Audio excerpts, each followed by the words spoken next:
You ever look at a really messy, complicated problem and just have no clue where to even start?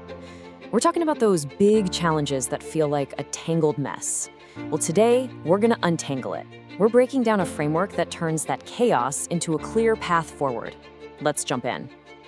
Oh man, we have all been there, right? You put out a fire, you think you've solved the problem, and then a few weeks later, poof, it's back. It's like you're stuck on a hamster wheel, running and running, but getting absolutely nowhere. But what if there was a way to get off that wheel for good? Well, there is, and we're calling it the problem-solving journey. Now, this isn't some random guess or quick fix band-aid that's just gonna fall off. Nope. This is a structured four-step process, a reliable map, really, that guides you from that initial what is going on moment to a solution that actually sticks. And here it is, the whole journey in 4 simple steps. First, we figure out what the problem really is. That's problem identification. Then, we dig down to find the cause. After that, we find the right remedy. And finally, we get it done with implementation. See? 4 clear phases. Let's walk through them. Okay, so the first half of this whole journey is what I like to call the diagnosis. Think about it. A doctor would never just hand you a prescription without figuring out what's actually making you sick, right?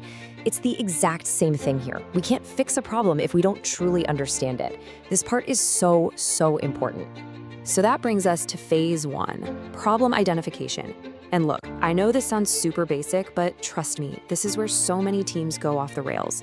It's all about getting everyone in the room to agree on one single, super clear definition of the issue. So is the problem just sales are down?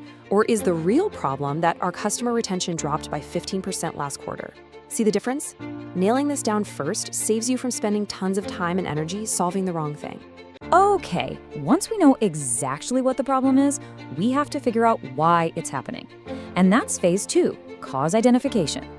This is all about looking past the obvious symptoms. You know, a headache is a symptom, but the root cause might be that you haven't had any water all day.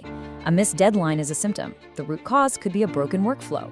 This is where we put on our detective hats and really start investigating. All right, our diagnosis is done. We've got the what and we've got the why. So now it's time to shift gears. We're moving from understanding the problem to actually doing something about it. This is the second half of our journey, the action plan. Which leads us right into phase 3, remedy identification. Because we found the real root cause, we now have a secret weapon. It allows us to brainstorm solutions that will actually work. And the key here isn't to just grab the first idea that sounds okay. It's about coming up with a few solid options and then picking the absolute best one, the one that's effective, that you can actually do, and that directly attacks the cause you found earlier. And that takes us to the final step, phase 4, remedy implementation. I mean, what good is a brilliant plan if it just sits in a document somewhere, right? This is where the rubber meets the road. It's about assigning tasks, setting deadlines, and turning that solution you chose into a real thing. This is where the change you've been working for actually happens.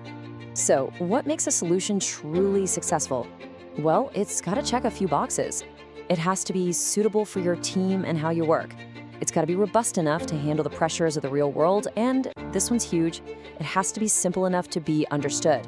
Because let's be honest, a super complicated fix that nobody on the team actually gets, well, that's not a fix at all, is it? So, let's wrap this all up.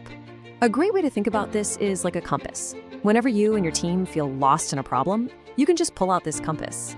The 4 directions are always the same. 1, identify the problem. 2, find the cause. 3, choose the remedy. And 4, implement it. It's your guide out of the woods. And before we go, I want to leave you with a question to chew on. Look at these 4 stages: problem ID, cause ID, remedy, and implementation. Which one of those is the biggest sticking point for your team? Where do you guys get stuck? Because honestly, knowing where you struggle is the very first step to getting much better at the problem-solving journey.